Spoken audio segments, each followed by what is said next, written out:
Welcome to abombtozzzax. With me, Colin Holt. And my friends Dan Snellgrove and Jamie Firth. Here they come!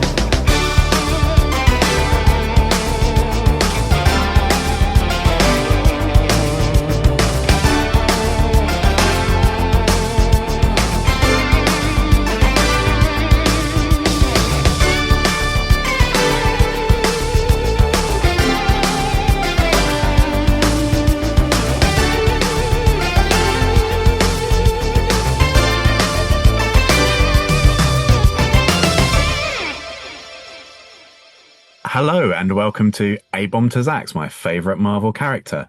Each week we go through the Marvel Unlimited app from A to Z and talk about each of the characters in turn. This week we are theming it with a bit of a MCU movie tie-in special to link into Captain America Brave New World.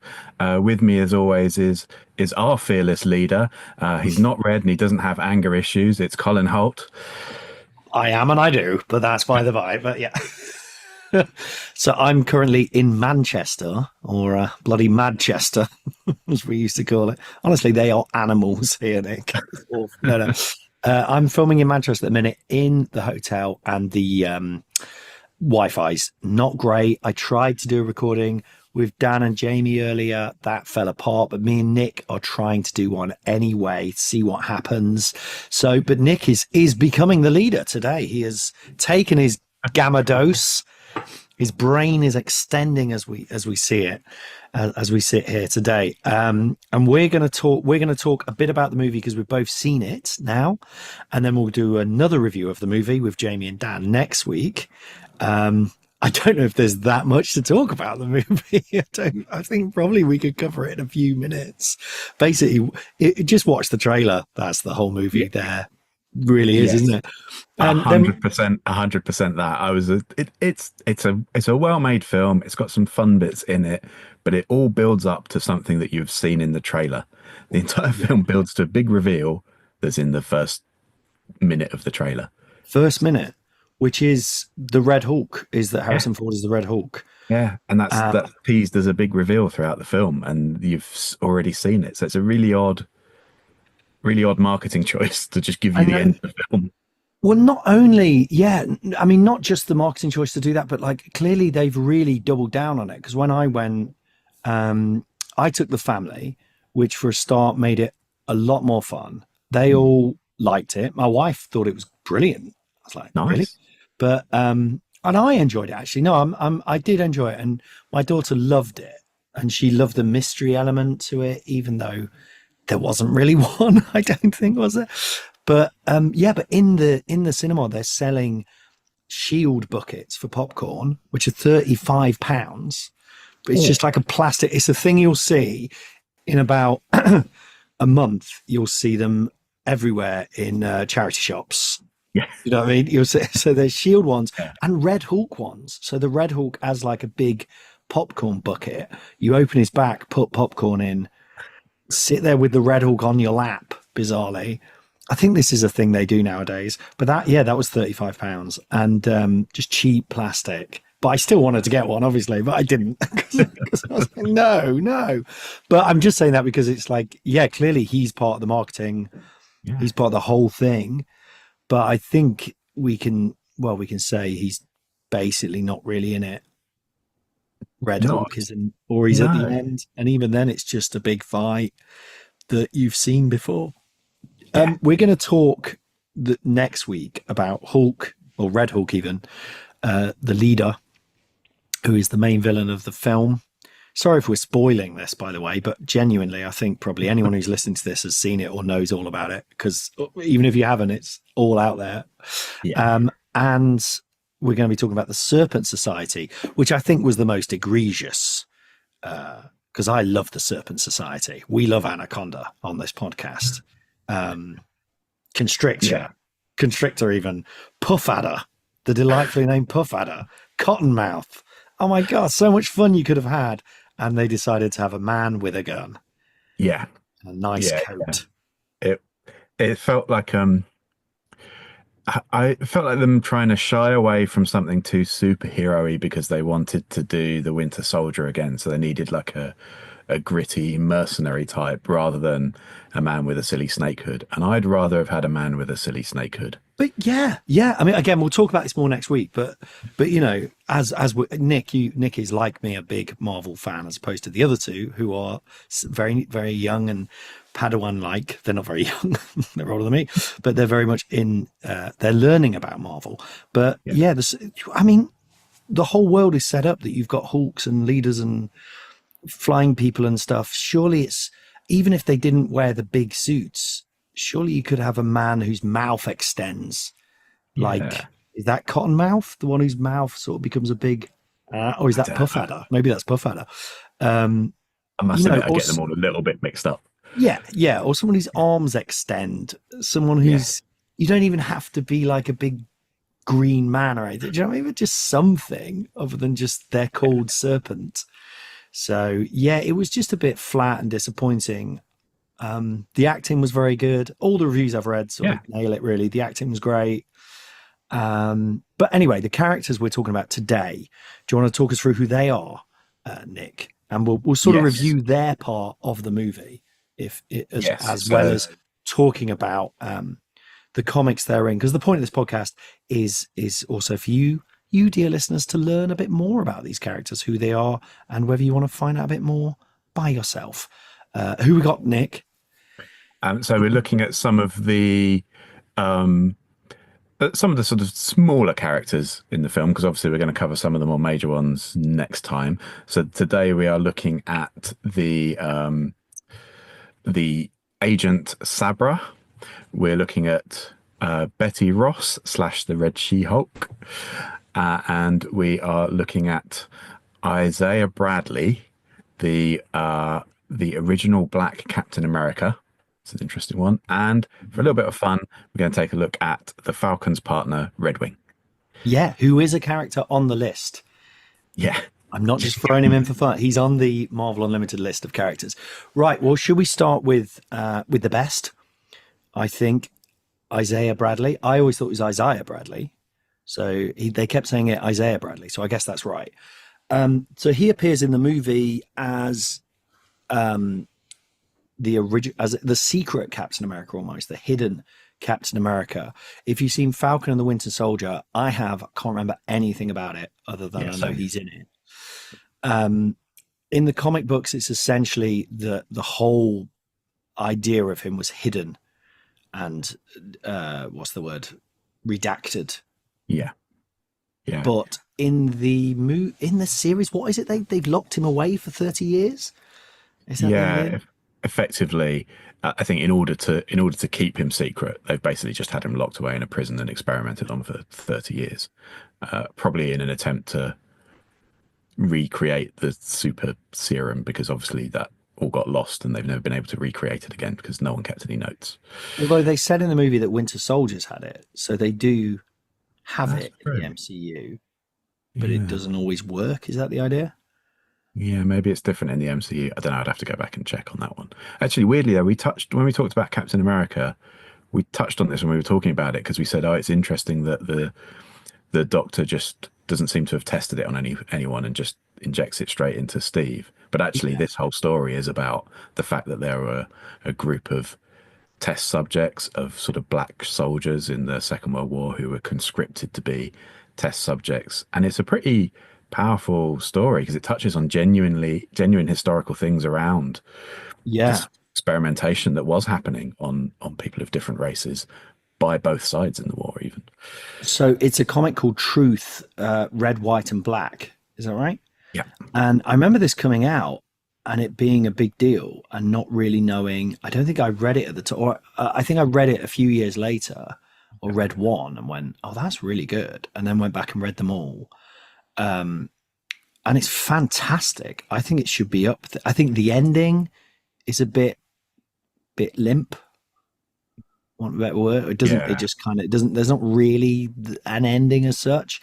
But I think it's just a piece within, especially within the fact that it's in continuity and it's established and accepted. it feels like a Dark Knight Returns or something like that, where it's twisting the characters so much that it's an alternate world. But no, this is part of MCU, Marvel Universe canon. So the idea is, in truth, they're a group of black soldiers, are a whole regiment, are basically taken away secretly and experimented on with the super soldier serum. It's by Robert Morales, I think, who has now died, and Kyle Baker, who's quite a famous, more underground independent artist. Amazing artwork, incredibly cartoony, very Will Eisner, big heads and sort of weird. And, if a character is, so for example, there's a particularly unpleasant member of the military, a sort of subordinate to the commander, who's really tiny, really small, but like small and but not as in like he's like a small person, but as in like he's sort of like this. He's got this really bizarrely grotesque body and face, and it sort of reflects his character as impressionism, I guess, isn't it? In that, or sort of almost like caricature type. Not quite that extreme, but almost heading towards like sort of Gerald Scarfe type. That like political cartoons. Yeah, really sort of displaying the inner view of the character through the features. There's only really like Captain America and one of the soldiers who are experimented on, who isn't Isiah Bradley. In fact, there's only those two who have the sort of traditional hero look, but even they look like their muscles are like bursting out their suit in a really unpleasant, like ballooned up way, but not in a 90s extreme way, in like a sort of like, you just look, it'd be quite uncomfortable to be Captain America. Do you know, all those muscles, that they look bizarre. It's incredible. I think it's incredible.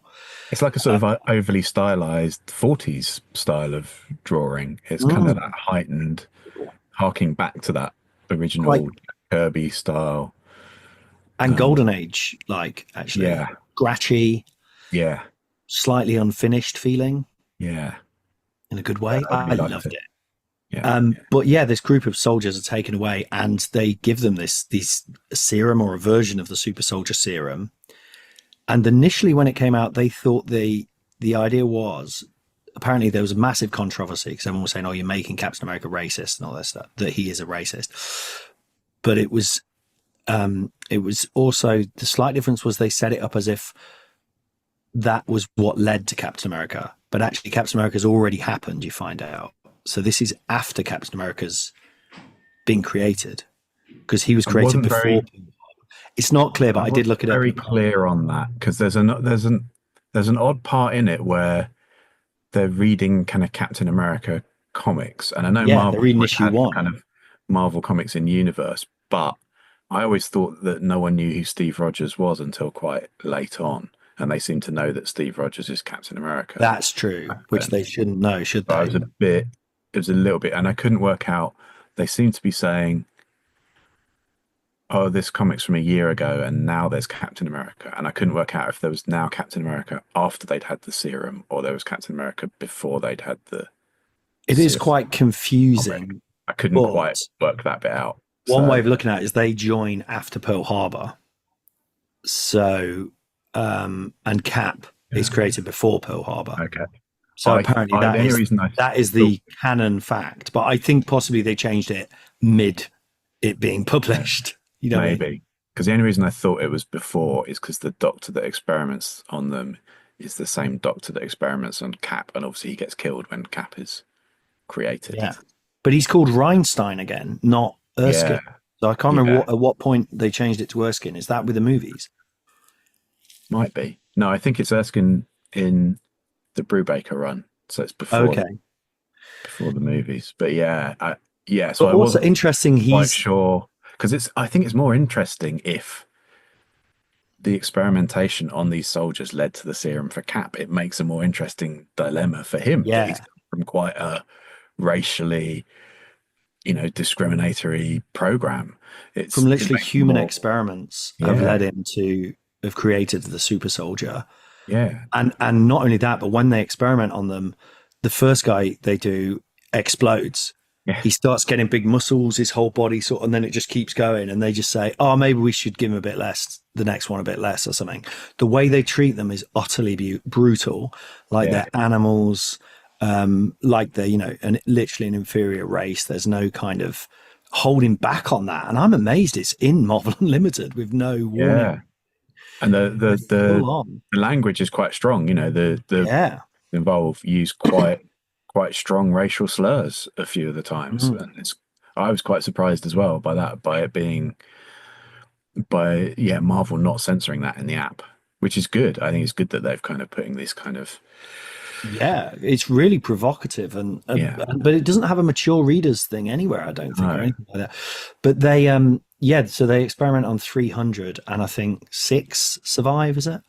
And there's just lovely storytelling. You see them before the experiment and their lives, and they're all from Isiah Bradley he's just got married, and he's kind of, him and his wife, I guess, are kind of quite middle class, are they? Or maybe, but they seem, they're not in a really difficult situation. They seem quite happily married, and he's working, and they're kind of, there's a lovely relationship between them. You really believe that couple, and they have jokes with each other and stuff, this is such good writing. This is so, I believe these people are real. Then you have like, one who's from a more, posher background. He's got 2 parents who've done very well, and he's, there's that pressure on him, but he's quite political, isn't he? He's like going in with quite political message himself, very sort of highly educated. And then you got one who's an ex-soldier who got kicked out, so he's already had racial abuse, but at the same time he's very pro the army, he's very patriotic. And then you got one guy who turns out to be a serial killer. Did you spot that guy, the little one who's like really mean? And then when he becomes a big guy, so basically the 5 or 6 of them, I think it is, actually the super soldier serum works, and they just send them out to fight the Nazis. And what they're trying to do is stop the Nazis doing their own version of it, which maybe leads to Masterman, does it? I think, I don't know how canon that is, but is Masterman a character, or is that, I know there's one in Zenith. Is there one in Captain America? Yeah, do you know, I was trying to work out whether that was Zenith or Captain America. Or was it like Captain Nazi? There's one called, but maybe that's Shazam. Oh God, I can't remember. Anyway, there's a bit where he's strangling one of these Nazis, and he just says, "I've killed loads of people, women and kids," and it's like, whoa! And then he just gets killed, and that's not really discussed or anything. And another thing I really liked about it, and as like a white man, I don't want to say this in a really stupid way, but like Lovecraft Country, which I saw, and which is about it's all pretty much all black cast or leads, and it's them exploring the world of H.P. Lovecraft, or the real world of H.P. Lovecraft.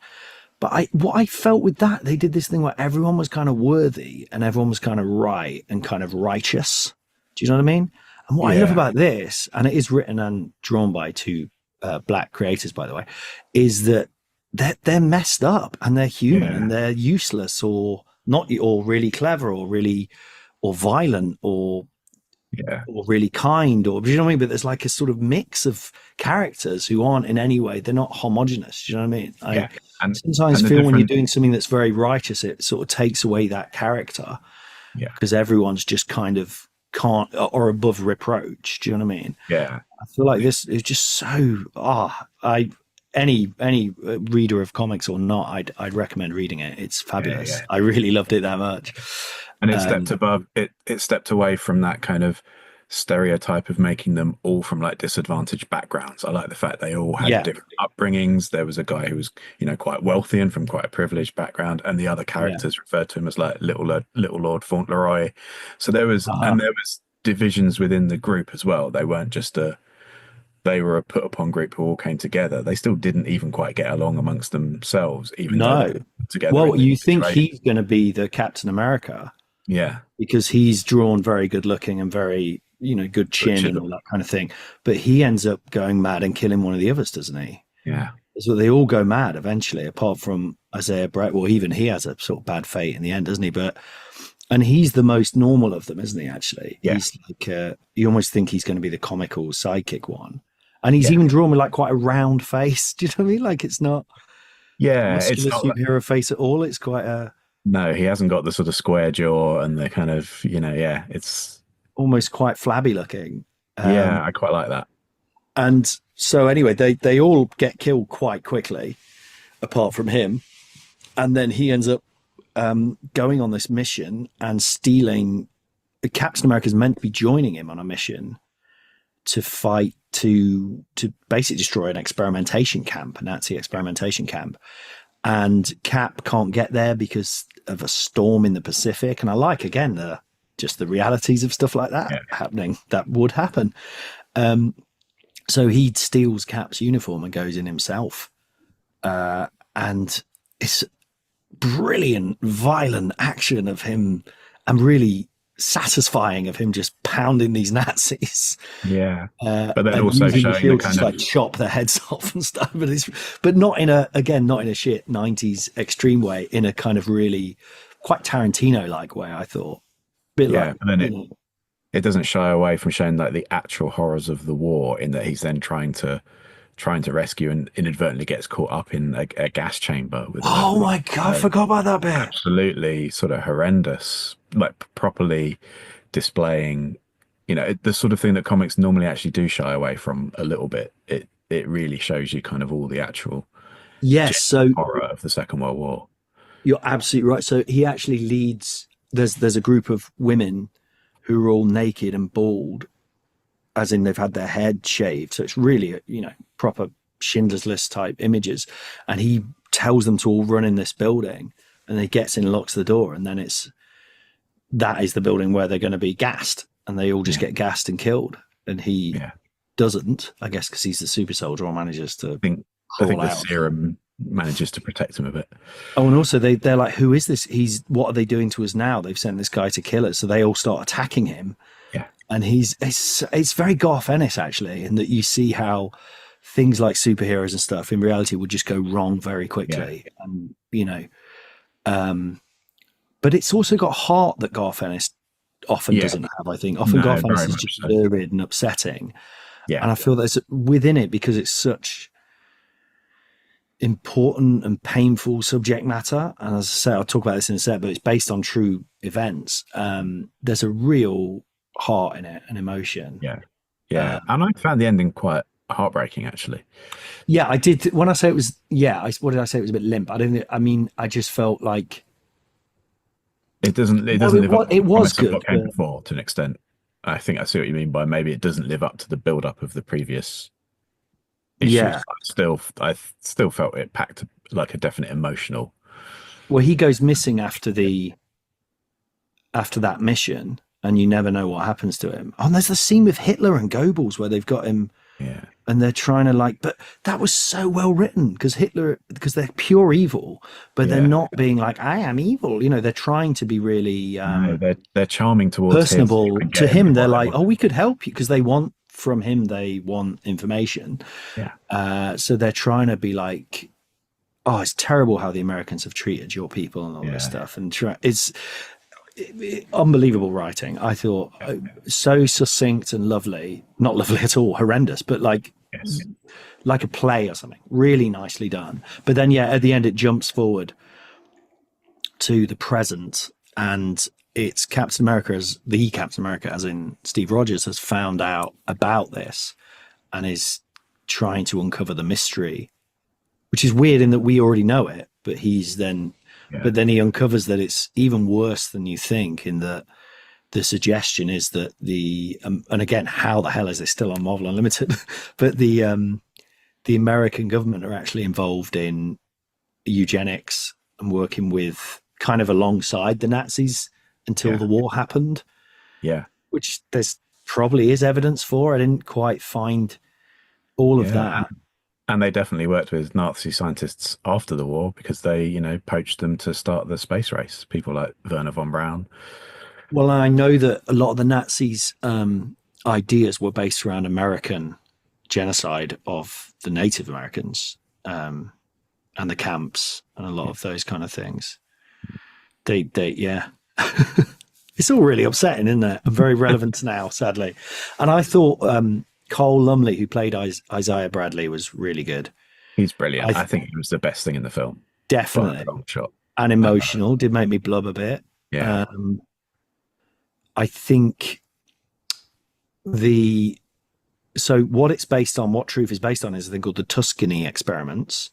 There's a lot of these experiments happen, but this is a particularly famous one, and particularly unpleasant, where they gave a load of people, 600 people, syphilis. And then, but I don't think they told them they were giving them syphilis. They just gave them a bit of money, have this injection, here's $1 or whatever. And then just watched them have syphilis and didn't give them any treatment. You know, even after treatment for syphilis had come out, they didn't give it because they wanted to just watch over 30 years what happens to people. And it went to their wives and it went to their kids, and you know, they had kids born with syphilis and all this sort of thing. So it's truly horrendous. And it was only it came out in 1972, and that there was a massive outcry, and that was the only reason that stopped it. So it would have just kept going. Yeah. These scientists all that time just watching, documenting what's happening to a whole population of people in this area with syphilis. So yeah, it's the weird thing is, even though obviously you look at it and it's superheroes and ridiculous and all that, but it's actually very true. What's behind it. And the Red Summer is true as well, which one of the characters talks about at one point, which was after the First World War. That I remember hearing about this in the Watchmen series. You know, the God, it's gone out of my head now. What was it called? There was a massacre. They talk about it in Watchmen. God, it's literally just gone out of my head. Oh well, sorry. But apparently it wasn't even just that one. It was like this whole summer where just or a whole year of just massacres. White people going out and deciding basically they didn't want black people taking jobs, you know. So it was post World War One. Why should they get benefits and all this stuff, even though they'd fought in World War One? Yeah. Wow. So it's a lot of political stuff there. And again, the problem with the movie that they touched on it but didn't go there. I mean, it's a family movie. Can they? Also, I feel like Disney with Trump and everything are probably getting cold feet. They don't want to distance their audience even more than they have over the last few years. Yeah. But it's a difficult thing to make sort of mass popular blockbuster entertainment out of characters that do have political stuff, because it, like all the comics we've read, like we've talked about before, pretty much everyone writing them are, you know, lefty liberal types. Very, very much, you know, letting that agenda show in their writing. And I think it's hard to do that in Hollywood at the moment. But I guess why put him in that case if you're not going to really? Although that is a powerful moment, to be fair, and that's down to the acting. I think he's framed that he's going to kill, that he's killed the president. It's actually mind control. Well, that's Isiah Bradley. Got to go up high, I reckon, in the list. We'll do that in a minute. But next, another controversial character, very more controversial, and was changed a lot in the movie, apparently. So this is Sabra.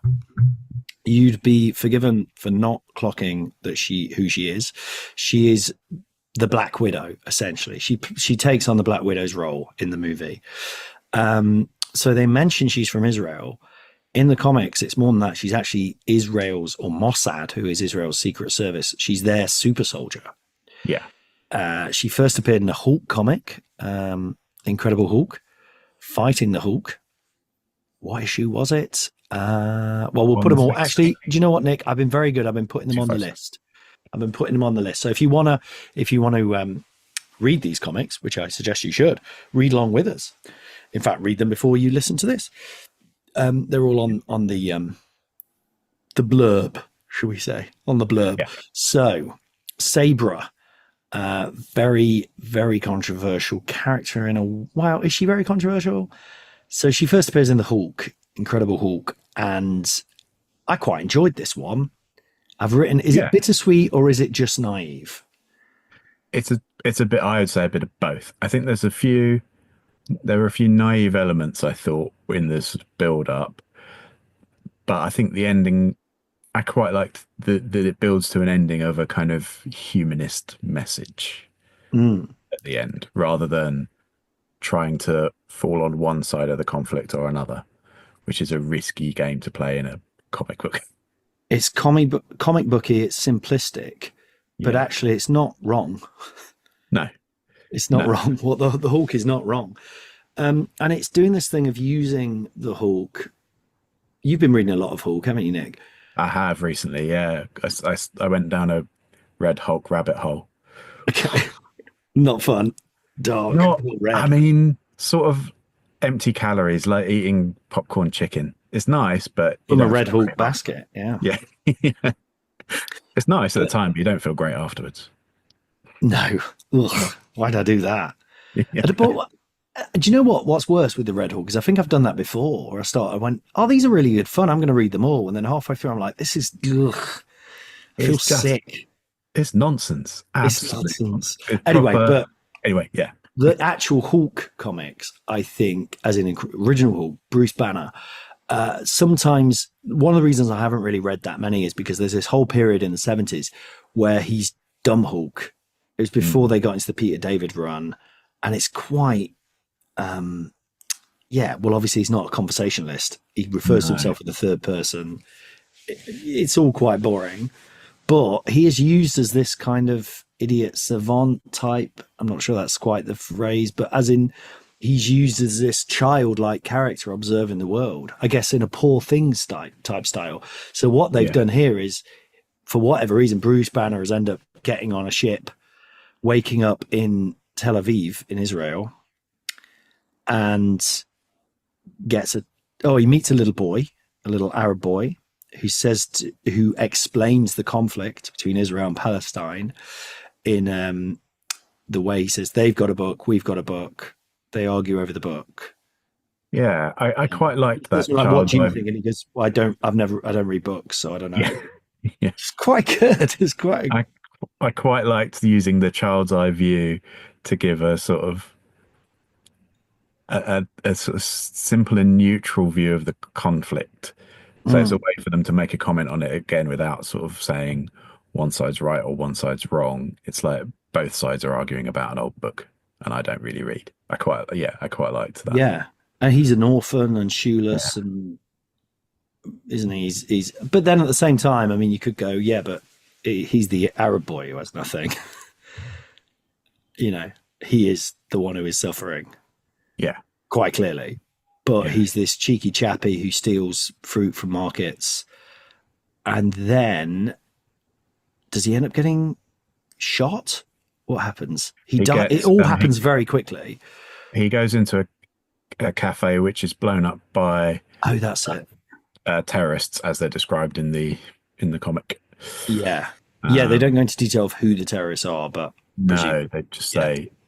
I think they do even say Arab terrorists at one point, but yeah, they are very much categorized as terrorists. Throughout. They don't look very realistic either. They look a bit like ninjas. Yeah, I thought, but it is a Marvel world.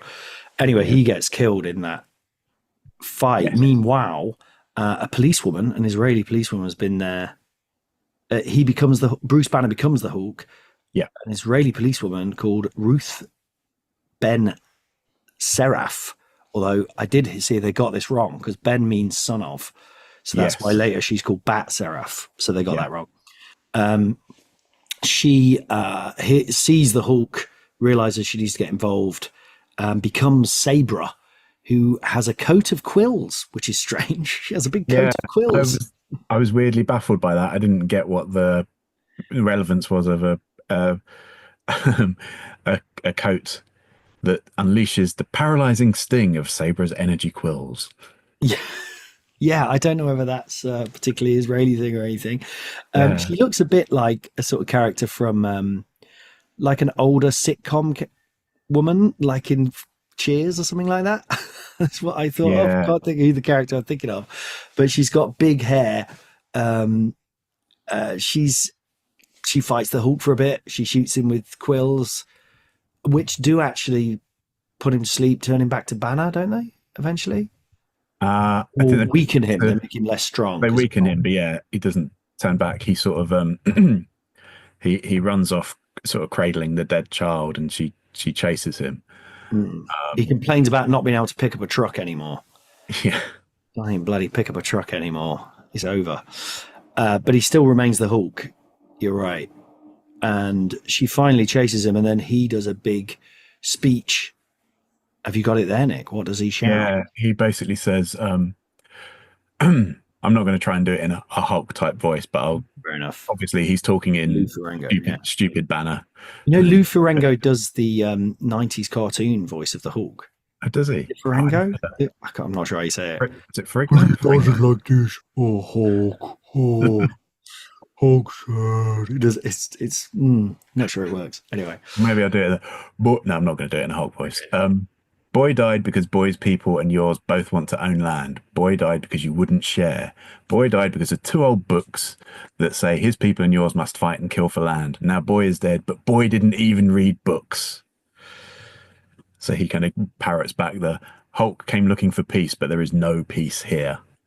And then he sort of leaps off and leaves Sabra just to contemplate the dead child left behind. And she is moved by this. Yeah, it says it has taken the Hulk to make her see this dead Arab boy as a human being. Wow. I mean, that's pretty quite a punchy. It's quite a strong comment. They do go with quite a strong commentary at the end, by the end of the issue, to sort of really try and hammer home that people in this conflict aren't viewing the people in it as people. Yeah, people have been dehumanized. Yeah. She, and I was quite surprised from Hulk from this, because I've been reading some of the older ones. I'm not going through it yet, and it is very much mostly about smashing and him fighting aliens a lot of the time. A lot of aliens he fights. So I was quite surprised to see this feels more like a Captain America style political comment than a Hulk issue. I was quite surprised they had this in here.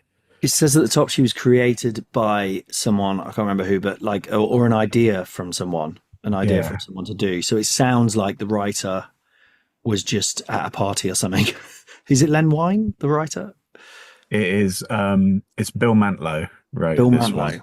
one. So then maybe he was chatting to them, and they said you should do an Israeli superhero, and she should be called Sabra. Sabra means it says it in the comic, both a person of Israel and a prickly pear. Yeah. That's because the prickly pear is found in Israel particularly. So that does explain the energy quills then, I guess. Oh, that explains the quill. She's a prickly pear. You get it. She's now. a super prickly pear woman. I guess calling her super prickly pear wouldn't be as cool sounding. Yeah. Sabra's a good name. I quite like her as a character. Yeah. I think she's interesting. I don't think she's in it that much after this. I did have a quick look. She appears in a few issues with a character called Arabian Knight, which is a problematic character for many reasons, partly because knights were crusaders, so it's sort of quite a fudgy one. The Arabian Knight, as in Knight. Yeah, it feels like somebody really liked that as a pun, and then they've not really thought about how that works as a character. So she ends up on a couple of teams with 2 different versions of the Arabian Knight and gets in arguments with them. Obviously, that's where maybe it gets a bit lame unless you really... Yeah. She is a mutant, so she pops up in the X-Men a few times. Apparently at one point her son is killed by terrorists, and so she goes to find them. I'm not sure what comic that's in, but she brings them to justice. I didn't know she had a son at this point. Yeah, I do remember her being in some X-Men at some point. Right. I'd quite like to read a Sabra series. I think, who would want to write it? Because it'd be extremely controversial, wouldn't it? Yeah. But Garth Ennis wrote it, and it's just... He's the creator of The Boys, for people who don't know. I wonder if he's ever done a thing about the Middle East conflict, because he's covered a lot of things, hasn't he? Belfast and... Yeah, I just don't think his take on the Middle East would be that nuanced. Yeah. There's not a lot of nuance going on in the Middle East at the minute now. 18th of February, recording this. Let's see what happens. It's a minute-by-minute update on the world situation, isn't it? Well, there you go. So that's Sabra. In the film, she's she's basically just, they say she's a Black Widow, which apparently they changed because of recent political events. Yeah. They changed her to just someone who was in the Red Room with the other Black Widows. Don't know why that happened. Guess Mossad have their own, but they don't even say she's Mossad or anything, do they? No, they just say she was trained in, originally Israeli, trained in there, became a widow, and is now effectively part of the security, US security. President. Yeah. Yeah. So they've sort of, they've very much kind of tried to move away from. I thought she was the great. origin. I She thought was the good. actress was great, and she doesn't have any quills, unfortunately. I like that she's really short. Yeah. Yeah, so but kind of really deadly. I thought that was quite cool. Like when she was next to, who was she walking along next to? Probably Captain America, I guess. And she's tiny next to him. Yeah. I thought she was great. Yeah, and it's a lot of standard Black Widow jumping around in corridors and kicking people in the face, which is fine. But we've seen it so much now. Could they have given her anything, like any slight deviation of the powers or something? No, you've got to do the face kick if you're a widow. It's all about the face kicking. It is, but could you do it from, I don't know, could you do a knee kick, an elbow punch? I don't know. What? She just kicks people in the knee and runs away. Yeah, she's a shin kicker. She kicks them in the shins and runs off. I think she's a great actress. Yeah. Good face. Very serious. Properly fierce looking. Fierce little devil. But not really in any way like Sabra from the comics. No. At all. Finally, Betty Ross, girlfriend of the Hulk. Banner's original girlfriend. She was in Incredible Hulk #1. She's been with him all the way through. Yeah. She pops up right at the end, played by Liv Tyler. There was a moment in the film where Harrison Ford, who plays her dad, Thunderbolt Ross, who becomes the Red Hulk, I'm sure you all know this, is looking at photos of her. The film, his emotional journey is based around the fact that he can't get in touch with Betty, or she won't get in touch with him. She won't return his calls because he's a maniac, basically. Yeah. And he obviously was trying to kill her boyfriend for a long time, who was the Hulk. There's the bit that made me laugh and I couldn't stop thinking it, and I kept giggling the whole time, is when he stood in his office and he's looking at photos of Liv Tyler, who's Betty Ross. And you only know that if you've seen the old Incredible Hulk film, which a lot of people don't even know is part of the MCU. And it's really bad as well, as I remember. But anyway, he's looking at the photographs of her. And it just occurred to me, if you didn't know that, you might just think he's a real fan of the character from Lord of the Rings, that he's just got like a collection of photos of, what's her name, Arwen or whatever, from Lord of the Rings. Yeah. He's just got loads of pictures of her on his desk that he looks at and sort of, It did feel odd that this was a sequel to a probably as an 17-year-old audience, film. maybe you'd assume it was his daughter, but yeah, sorry. Yeah. It felt a bit odd that this was a sequel to a 17-year-old film that a lot of people might not have watched. Mad. Why? No, I mean, I wanted to know what happened to the leader, definitely. Yeah. Didn't need to know what happened to Betty. But Betty's been around from the beginning. One thing I've written here is she is just a girlfriend for most of the history of the Hulk. So she's when Banner becomes the Hulk, she's at the base. She's Thunderbolt Ross, who's in charge of the experiment. She's his daughter. Then Banner becomes the Hulk. Thunderbolt Ross chases him around, trying to capture him or defeat him or take away his powers. And she's just, at some point, they know it's Banner, but not for a while, do they? I think it's a good few. No, for a little while. They reveal it's Banner earlier than I thought. It's still kind of in the 60s when they reveal he's Banner, so it's quite early. It's quite early on that they do reveal it. And then there's that whole thing of him just, constantly, being captured and running away and trying to hide and trying to get rid of it. So then she starts a romance with Thunderbolt Ross's aide, Major Glenn Talbot. Glenn Talbot. Delightful moustache. So that sort of starts off a bit of a love triangle between the three of them. They do a bit of back and forth with the Hulk running away, trying to escape, trying to hide himself. And after a little while, Betty starts up a relationship with General Thunderbolt Ross's aide, Major Glenn Talbot. Ultimately, marrying him, only for him to then die. Apparently, he didn't because comics. Yeah, But it's then weird when they don't even like minor characters like Major Glenn Talbot come back. Got no superpower. If you say, "Oh, well, the super soldier serum kept me alive," or saved me from death, or my healing factor, but it's just Major Glenn Talbot. Yeah, it's just a bloke. The amount of times they Bloke with a say hat. Major Glenn Talbot as well, they seem to say it all the time. Major Glenn Yeah. Talbot. They just constantly say his full name, Major Glenn Talbot. It's quite satisfying to say the full name, Major Glenn Talbot. You wouldn't call him Glenn. No, he's quite a tedious character, though, isn't he? He is very boring. He's the man that Ross wants her to marry. Yeah, and she does for a bit, and then he dies, and he comes back, and then that doesn't work, so they get divorced. Of course, standard soap opera superhero stuff. But for a while, she's very angry at the Hulk for Yeah, that he's dead. Does the Hulk kill him? No. no, I don't think so. No, Talbot's away on a mission that goes wrong, and it looks he actually doesn't die. It looks like he's dead, but he didn't. I.e., they did kill him off, and then they changed their mind and brought him back again. Yes. Oh, sorry, Nick. I've just realised you have your potted history. Oh Maybe yeah, I've sort of been cribbing from that as we've been talking. Oh, please do continue. It's wonderful. Yeah, so they do get divorced, and then Betty and Bruce Banner do get married. Well, they have an attempt to get married, which is interrupted by MODOK. I said no, it's not interrupted by MODOK. They have an attempt to get married, which is interrupted, I think, by the leader. Right. And then they do get married. Can we talk about that for one sec? Is that the one we read? I was just going to say at their wedding that ceremony. was the most mental comic ever. It's John Byrne. Wedding ceremony. It's so John Byrne as well. John Byrne has like a weird understanding of humans that I find very funny. The whole comic, for a start, at this point, the Hulk has split into Hulk and Banner for some reason, which isn't as fun as you might think.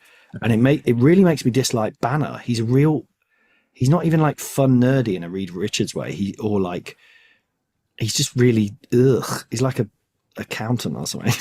Nothing against accountants. He's very not middle a likable manager. character. From all the Hulk stuff I've been reading, he's just kind of an arse. Banner is. Yeah. He's just a sort of arrogant arse. And I'm like, know it all and just sort of very establishmenty. Yeah. I'd rather he be a bit of a rebel.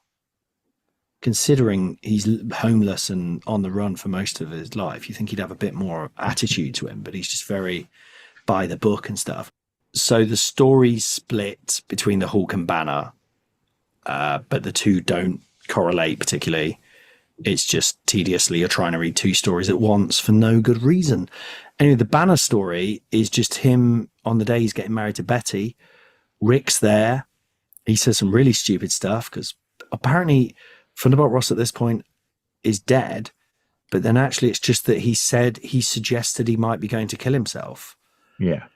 And then they've just left him. So they've just gone, oh, he's probably dead by now then. Do you know what I mean? They haven't then gone to try and resolve that problem. They've just now assumed he must be dead. It's very weird. Anyway, he's not dead because during the wedding, he walks in looking like an absolute wreck, shambles, sweating, he's unshaven, he's wearing dirty old clothes, he's got a gun. Literally at the point, does anyone have a reason that this wedding cannot continue?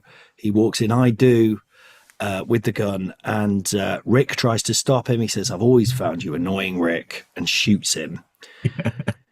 Then Betty has a proper go at him, which I thought was quite well written, but at one point she calls him a martinet. You've always been a martinet, which I had to look up, and it means like a disciplinarian. You've always been such a martinet. But she properly has a go at him and says how pathetic he is and how he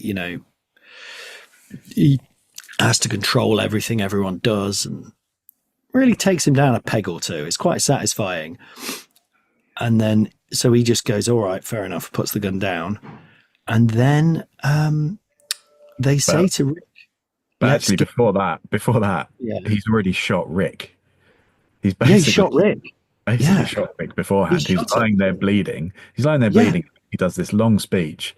And then Rick, while he's lying there bleeding, says, no, look, don't worry about me. You carry on and get married. Carry on. Go, oh, yeah, fair enough. All right, well, we'll finish the ceremony before getting you medical. Banner says, let's go and get you to the hospital. And he goes, no, carry on. We're there now. He's bleeding to death on the floor. And it's the strangest, it's the worst bit, it's the worst piece of writing I've ever seen, I think.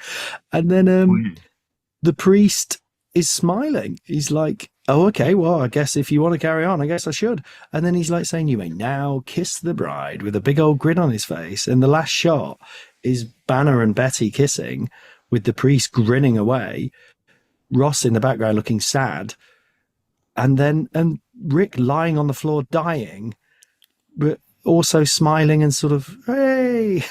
It's so weird. It's so weird. Like, this is the sort of thing when people say, "Our comics is just a load of old nonsense, isn't it?" It's things like this where it's hard to say no. It's not. It's really This is not great. So Betty, then we must wrap up soon. There's only so much we can say about Betty. She has because they don't know what to do with her for years. She just hangs around, occasionally kicking off at Thunderbolt Ross. There's many times she gets turned into various creatures. She gets like all the Harpy. Everyone who knows Banner at some point gets gammaed up and turned into a gamma. Has Glenn ever been done? Have they ever? Maybe. He'd be like an Agent Venom type, wouldn't he? He'd be out there, bringing some tough justice. I guess that's what Red Hook is. So first she gets turned into Harpy by MODOK. Do you want to read this little bit you wrote here for this, Nick? Yeah. So, but it was more just to say, like, she's subject to loads of bodily transformation. So first, MODOK transforms her into the Harpy, and then later on, the leader. Why is she a Harpy? Why does she get to be a Harpy? There's no explanation why, rather than just become a big green woman, she becomes a Harpy. Yeah, no, there isn't. They literally just give her some gamma stuff. Gamma just seems to be a thing they give to people. I just have some gamma. They give her some gamma, and she turns into a green Harpy creature for a bird woman. Yeah. I mean, this is. I like the fact that her top bit looked stuck on a big chicken, though. It didn't look like they didn't look integrated at all. It looked like you had this massive sort of chicken. It did look quite chicken-like, and then just a woman's head and arms like stuck on top. Really, it feels a little bit like, well, I can draw you a chicken and I can draw you a woman, and you're just going to have to get the mixture of the two.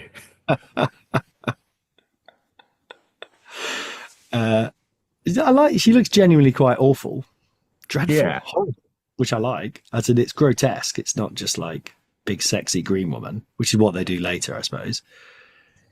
Yeah, because later she gets transformed again by Leader and MODOK again, after she's been assumed dead, but actually placed in cryonic suspension because she was dying due to blood poisoning because of gamma, of course, gamma.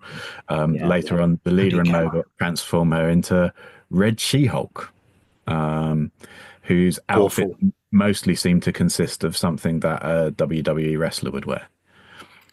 She's wearing Domino's clothes, as in Domino the character, because there's a whole, if you read those comics, there's a particularly unpleasant C plot or D plot or E plot or whatever, where she's wearing Domino's clothes and then has ripped them because obviously she's bigger, so that you can almost see her boobs basically and a bit of a belly and stuff. It's very sexualized. But then later on, Domino doesn't have any clothes.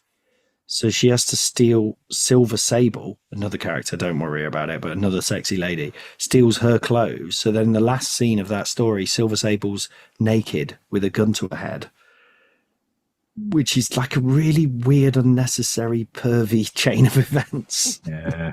I feel like weird, unnecessary, and pervy sums up a lot of the whole Red Hulk, Red She-Hulk. Yeah. What's she like as Red She-Hulk? She's as opposed to She-Hulk, who I love, in that I love that She-Hulk, her inner personality is confident and sassy and all this stuff. Red She-Hulk's inner personality is just a bit saucy and violent. Yeah, just sort of in a satisfying way. Like it feels like diluted down version of the She-Hulk wisecracking, in that it's not particularly funny or appealing. It's just sort of, it's it's not enjoyable. Red She-Hulk isn't that enjoyable a character, to be honest. It just So Red She-Hulk, just yeah, that she's called Red She, and also there's just the whole mystery around who is Red Hulk, who is Red She-Hulk, and it's just Ross, so she's just Betty. yeah, and it takes 2 years for them to reveal that. In that storyline out for 2 years. Deeply unsatisfying. It's not a great reveal. It's not Yeah. great. Well, she also then she does get cured of the Red She-Hulkishness, but then later on she gets turned into Red Harpy because of reasons. I don't know. Wasn't sure on that one. Which we That's read. in the Immortal Hulk run, is it? Yeah, yeah, and she's much more like feral as Red She-Harpy. Like, doesn't really say much and is quite violent. But again, no reason. She looks more like a Morlock, as in the H.G. Wells Morlock. Yeah, yeah. Hideous. I mean, I thought she was more interesting as Red Harpy, Red She-Harpy. I don't know. I'm losing track of what they're called now. Probably just better written comics, I guess. Yeah, But Hulk at that point is the Immortal Hulk, who's a kind of clever, devious, quite demonic version of the Hulk. And the two of them, they have a bit of back and forth about being married and how crazy their lives are. Yeah. I'm not as much a fan as the Immortal Hulk as everyone. Everyone talks about it like it's incredible. I don't really understand what's happening for 50% of it. And I don't think this idea that because of Gamma they kind of live forever, I don't get why that's interesting. Yeah. There's this sort of concept of the below place, which is where gamma irradiated people go when they die, and it has this reappearing green door that allows you to walk through and come back to life. So it's a bit of an attempt to explain why all these gamma irradiated people seem to die and come back so much, which I quite like. And also I just quite liked the kind of horror feel of the Immortal Hulk. It's a pretty strong horror comic rather than a superhero one, and I quite liked the style of that. Yeah, quite old school creep show horror. Yeah, it does feel like a throwback to those 70s horror ones we were looking at a while back. Feels a little bit like it's kind of harking back to those. Lovely. Well, that's Betty. And when she stops being Red She-Hulk, by the way, does she become nice again? Does she become? I thought she was just a bit irritating. I mean, bless her. She's just buffeted around by these forces of control. I don't know if she has a moment where you love Betty in the way you love, say, Mary Jane. I don't think she has, or Gwen to a degree. Yeah, I think she's underserved. Like, she doesn't really care. Like a lot. I quite like the ultimate version of her, where she's a very vacuous PR person. Who kind of likes the Hulk more than Banner, because Banner's like this milksop, which is a word Ross calls him, a milksop. And she actually finds that he's like a boyfriend, but she's quite annoyed by him all the time because he's quite pathetic. She's like, what, kind of almost wants him to be the Hulk, which I thought that was quite a fun take. Yeah. More of a character, definitely, as well. Right, well, that's Betty. Betty. It's Lou Ferrigno. Finally, Redwing. The Falcon's own Falcon, where we met him before when he was on the island, and he brought the Falcon with him, I think, didn't he? The Falcon brought the Falcon to the island, or did he? Oh, yeah, because the Exiles wanted a hunting hawk. Yes. So he already had this connection with Redwing, but at that point he didn't have a psychic connection. They was just like me and my rabbit, basically. I tell you, I click my fingers and my rabbit will come from anywhere in the house. Well, this is the beginning of the psychic connection, you see. It's a psychic connection. I just click my finger. Walking around with him on your arm next. Yeah. Oh God, I hope so. I do walk around with him on cradle him like a baby. He sort of goes into this baby mode where he just goes completely limp and like, oh, it's so beautiful. He's such a wonderful little boy. But little bunny. I do. So I get the love of Redwing that Sam has. In the movie, of course, he's a drone. Yeah. Or two drones, which is kind of it feels very 10 years ago, doesn't it? That all that stuff. I'm like, I'd rather see a bird actually, mate. Yeah. It's also, that drones are not drones are hideous, deadly engines of death that have been used to wipe out various people, often unjustly, around the world. The idea of turning them into a cheeky bird-like companion is a bit ugh. But it feels a bit like what they've done with the Serpent Society, in that they want it to be like a gritty spy drama. So it's like, we can't have an actual bird. We need to have like technology for him to. But then you'd get the character. Then you get, obviously, the bird one. It wouldn't be full on Disney. You know, it wouldn't be like Sebastian in Ariel. I'm not suggesting that level. Although, fuck it, why not?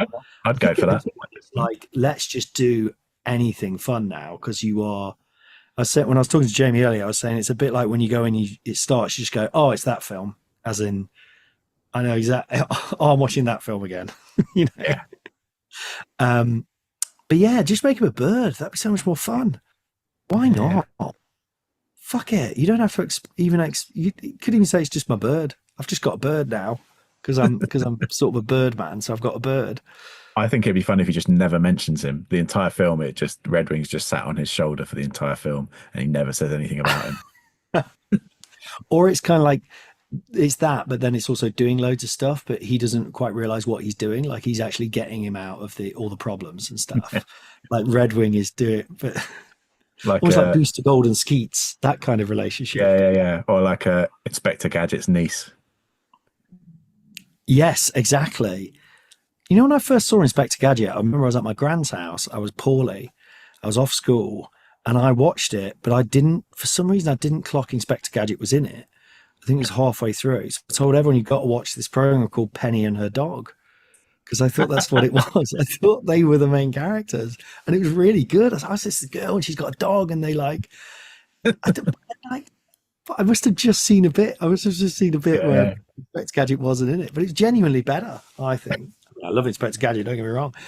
I'd like it also if he had the bird the whole time, and then almost in a Fear and Loathing in Las Vegas type way, it was just there, and then at some point he just turned around to him and said, "What do you think, Redwing?" And it sort of went, "Well, Sam, I think, like, I had this.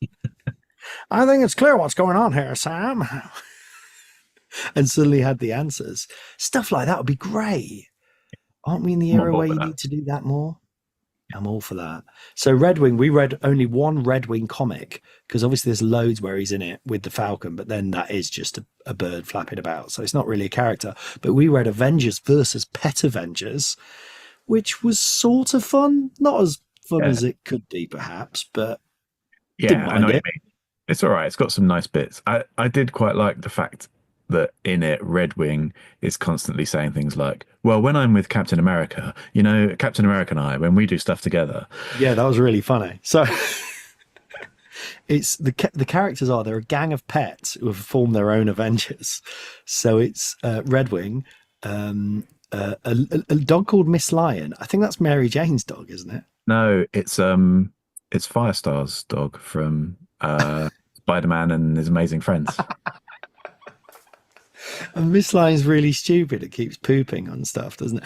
And then there's a cat. Is that Captain Marvel's cat, maybe? And maybe. I couldn't work out. I couldn't remember who Hairball was, but you're right. It might be Captain Marvel's cat. Although that's not a cat, is it? That's an alien. Yeah, but it's still a pet.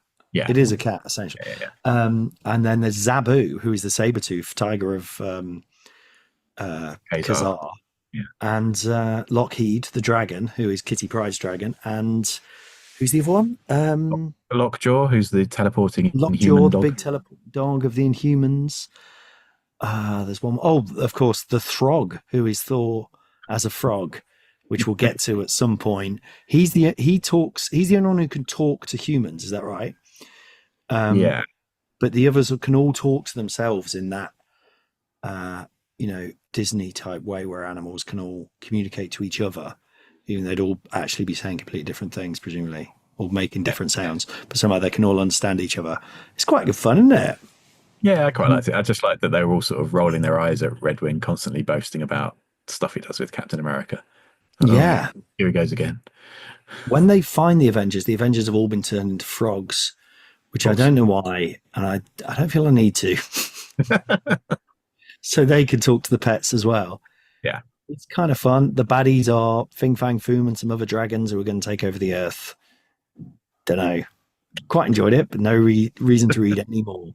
Well, there we go. That's 4 characters we knocked out there, Nick. All the extra characters. We'll from make it to that Z movie. by 2070 at this rate. We're making what? Sorry, We'll make it to Z by 2070 at this rate. it's not impossible. We're cracking them out, mate.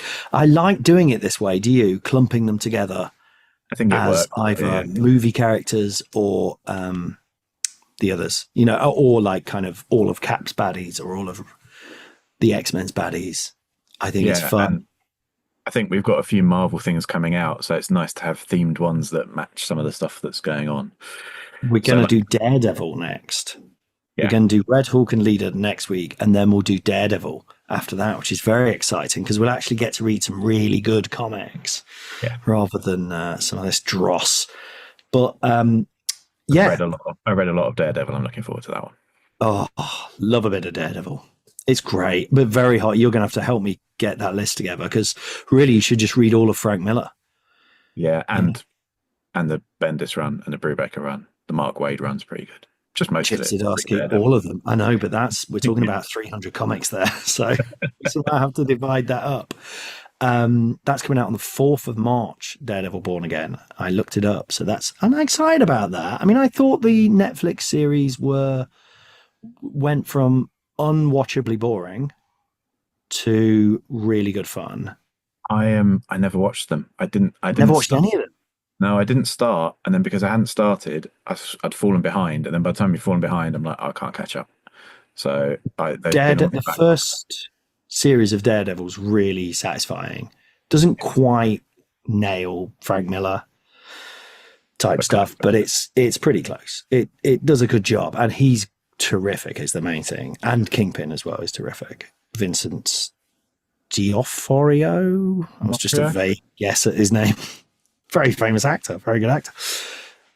Great. Anyway, if you like this, please do rate and review the show. Please send us some comments. We've actually got a Gmail now. You can message us, which Nick is going to be reading. I'm not going to be reading, so don't send any weird messages to me. But Nick's going to be monitoring the Gmail. What is the Gmail?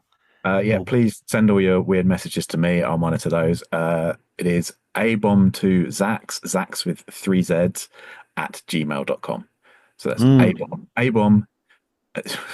ABOMBTOZZZAX at gmail.com. It's really easy. It's a really easy email address. We've made this really easy for us. Really simple. Yeah. All letters, no numbers, 3 Zs. Please do rate and review because we're just sort of like we love doing this, don't we, Nick? I think I do. Oh, we didn't do the order. No, we're going to do that now. Okay. Also, there's a Patreon, patreon.com/abombtozzzax as well. If you want to support the show, keep us going. But let's put them in the order. Here we go. So what do you think, Nick? Should we start with Isiah? Yeah, I said it right. Isiah Bradley. It's got to be high, isn't he? I think so. I mean, who's to say? Because it's just a really good run. It is, comics. and also maybe not too high because good. Yeah, maybe not too high because I think that is the only time he shows up, isn't it? But does that matter? We've put Zombie at 12. That is true. He's been in about 4 comics, I think. I'd put him. I don't know. What do you think? Number 5? Who's that between? I should have the order in front of me, shouldn't I? That's between Angel and Deathbird. Oh, I put Deathbird at number 5 just so I really like her. Yeah, Deathbird's good.